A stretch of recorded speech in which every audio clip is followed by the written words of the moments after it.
Lord, when I'm alone, shepherd me. Think of Jesus who said, I am the good shepherd in John 10. So let's look a little bit at David's young life as a shepherd in the fields watching over the flocks. David suffered in these times intense loneliness of family disappointments. From these times, he grows in his relationship with the Lord. David was overlooked, ignored, and often even disliked by his family, as we see in 1 Samuel 16 through 18. David is left out of family gatherings, unrecognized for his great achievements, and basically left alone much of the time to do his job of caring for the family flock of sheep. David found that God was with him while he was alone and turned those times into meditations on the faithfulness of God, the consistency of God. And his testimony from those early years is captured in Psalm 19, 23, 101, and 132. But let's look a little bit at the background of David. As we find in 1 Samuel 16, 10 through 12, this occasion is when Saul comes to the house of Jesse to anoint one of his sons as the new king of Israel, while King Saul was still in that place of ruling. And it says, when Samuel said to him, the Lord has not chosen these. He's gone through the whole list of all the sons of Jesse. And he asked Jesse, are these all your sons? Are these all that you have? He says, there is the youngest, Jesse answered, and he's out tending the sheep. Samuel said, send for him. We will not sit down until he arrives. So he sent for him and had him brought in. And David is described as glowing with health, ruddy, and he had a fine appearance and handsome features. Then the Lord said to Samuel, arise and anoint him. He is the one. So David is set apart, even at a young age, to become the future king of Israel. 2 Samuel 16, 14 through 19 is another little different example of this situation. It says, the Spirit of the Lord had departed for King Saul, and an evil spirit from the Lord had begun to torment him. So Saul's attendants came to him and said, see, an evil spirit from God is tormenting you. Let our Lord command his servants to search for someone who can play the lyre. He will play it when the evil spirit from God comes on you, and you will feel better. So Saul sent his servants, tell someone to find someone who plays well and bring him to see me. One of the servants answered, I have seen the son of Jesse of Bethlehem, who knows how to play the lyre. He is a brave man and a warrior. He speaks well, and he is finely looking man, and the Lord is with him. And so Saul sent messengers to Jesse and said, send me your son David, who is with the sheep. And then in 1 Samuel 17, verses 12 through 15, David, who was one of the sons of the Ephraimites, Jesse, who was also from Bethlehem in Judea.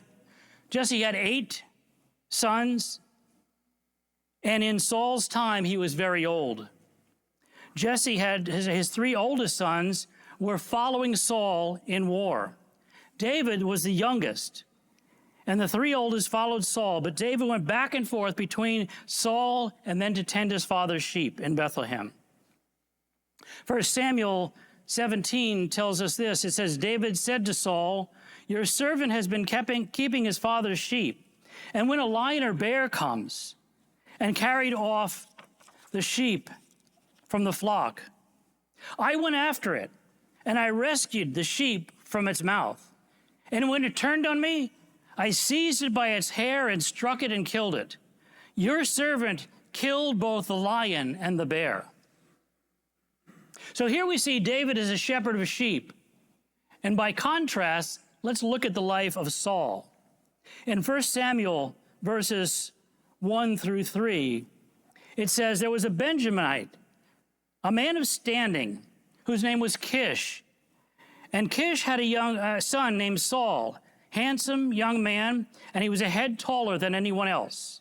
Kish said to his son Saul, take one of your servants with you and go and look for the donkeys. You see, while David was a shepherd of sheep, Saul was a herder of donkeys. A donkey is a symbol of rebellion, where David instead was a shepherd of sheep. And listen to this statement in Psalm 78, where it talks a little bit about how David's life that was formed and shaped in those early years as he was out in the wilderness with the sheep, how it influenced and fashioned and shaped him for his future. It says that he chose David, his servant, who he took from the sheep pens, tending the sheep, and brought him to be the shepherd of his people Jacob, Israel, his inheritance. It says, David shepherded them with integrity of heart, and skillful hands he led them. So we look at David's young life, a life as a shepherd, a life that was lived much of his time in solitude. In a webpage entitled The Warrior's Journey, writing about silence and solitude, it says this: for some of us, the idea of silence or solitude sounds like torture, or something at least to be avoided at all cost.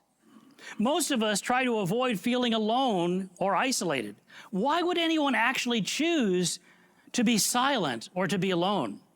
Or on the other hand, we also know that we need rest, and life requires times for us to ponder, reflect, and think about things. So we need those times of solitude. A number of years ago, I went through a program, discipleship intensive called Promised Land Living. And there was a couple of key components for me in that process. One of them was the fact that we were able to identify what we call our desert lie. What is the core lie that's at the core of who you are? And then I often referred to the fact that it had many cousins that were related to it. But my core lie, I discovered, was I'm not good enough. I don't measure up. It doesn't count. What difference does it make what I say? So there's all kinds of other related lies to that. But the other part of what I learned there, and again, stop and think about this. The Israelites have left Egypt. They've come into the desert. They're wandering around in the desert. They're believing the lie that things were better off in the desert where they were in slavery. And they have in front of them the promise of the promised land. A land flowing with milk and honey, a land of abundance and fullness, a land that God had promised to them.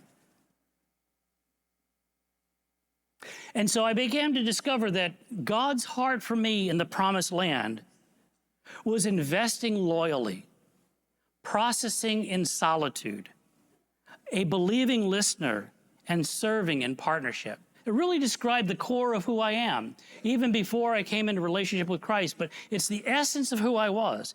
So processing in solitude is a high value for me. Now, sometimes we're forced to be alone. Sometimes we get sick or something happens in life and we're forced to be alone.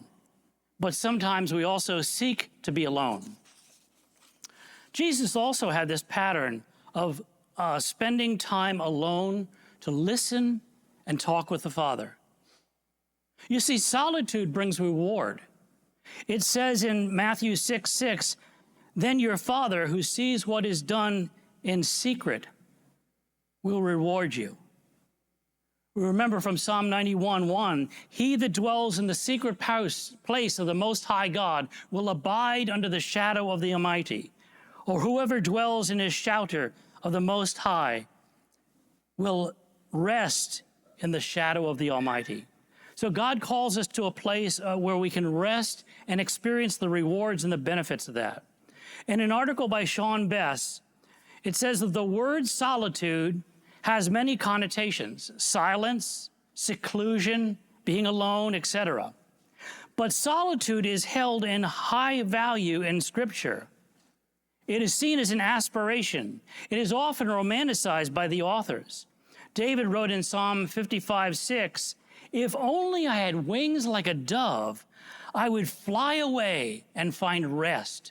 So you see, David longed for this place where he could be at rest with God, at peace in his presence, and amidst all that he was going through. David fantasized about this solitude and equated it with going away to find rest. Well, Jesus also, again, took time to escape from the public eye and to be alone with his Father. Jesus' examples were often that solitude was always meant to precede and to follow the greatest events in his life, as he spent time on the mountaintop before he called his disciples, as he spent time in the garden before he was taken.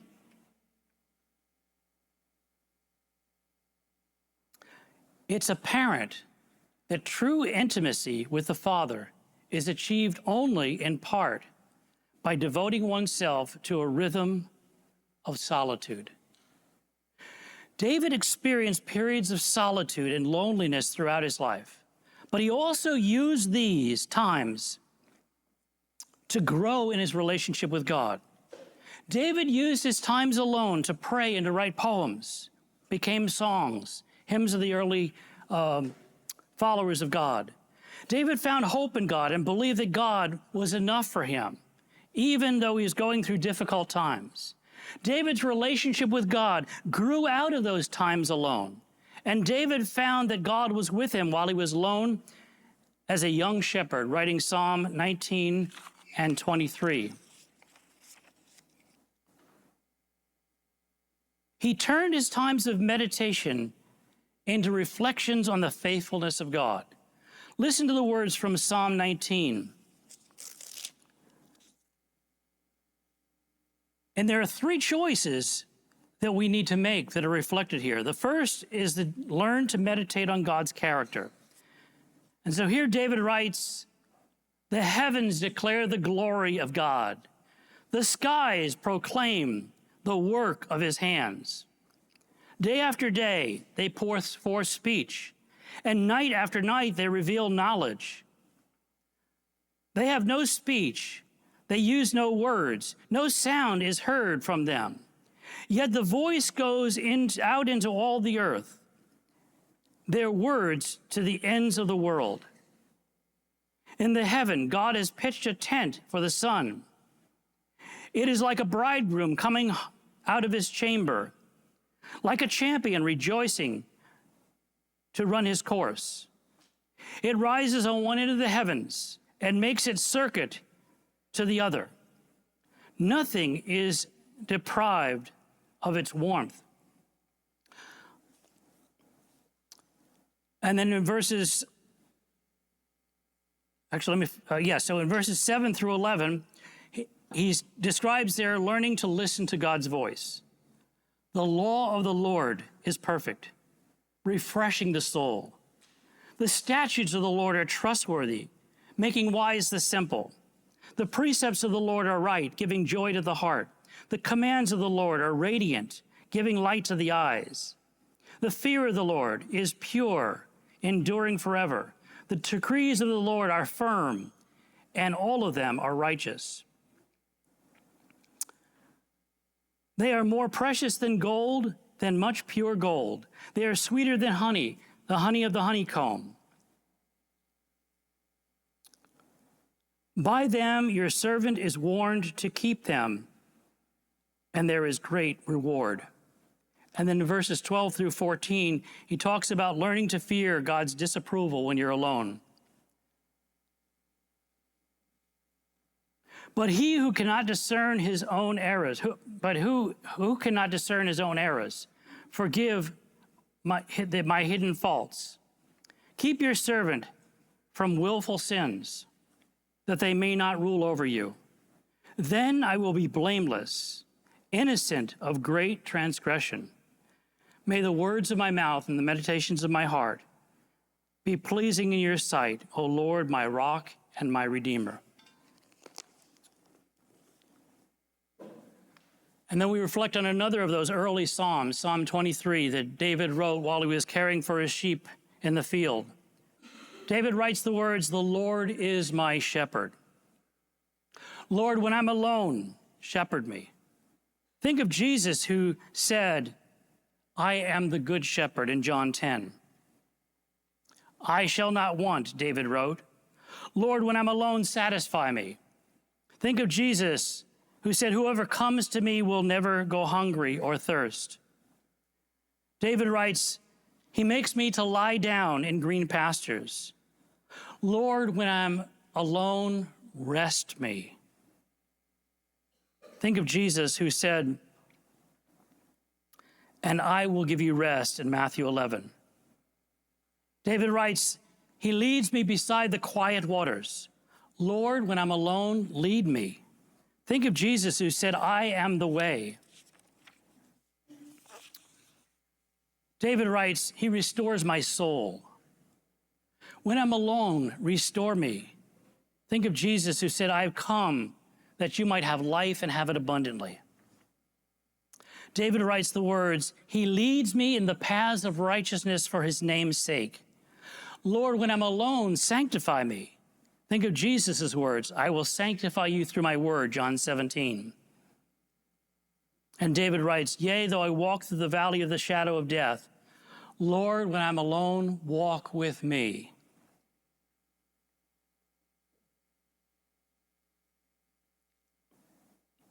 Think of Jesus who said, lo, I am with you always to the very end of the age.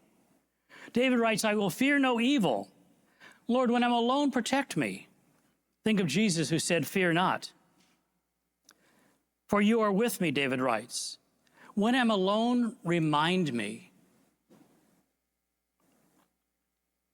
Your rod and your staff, they comfort me. Lord, when I'm alone, comfort me.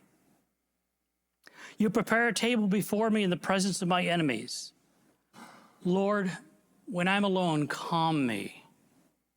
Think of Jesus who said, let your hearts not be troubled. David writes, you anointed my head with oil. Lord, when I am alone, empower me. Think of Jesus who said, I am sending you my spirit. David writes the words, my cup runs over. Lord, when I'm alone, fill me to overflowing. Think of Jesus who said, out of you will flow streams of living water. David writes, surely goodness and mercy shall follow me all the days of my life. Lord, when I'm alone, surround me. Think of Jesus who said, and of his fullness, we have received grace upon grace. And David writes, I will dwell in the house of the Lord forever. Lord, when I'm alone, point me heavenward.